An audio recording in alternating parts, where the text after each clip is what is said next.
yar sana. Bir vefalık etme kıyılma. Gel ikimiz devran sürülü, bu zamana baklı bululu.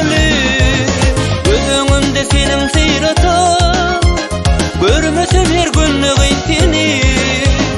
Benim atam taş yollasın, taşa kaçıp çıkarımın gülüm.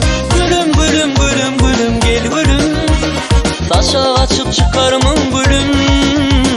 Gülüm gülüm gülüm gülüm gel gülüm, bir vefalık etmenin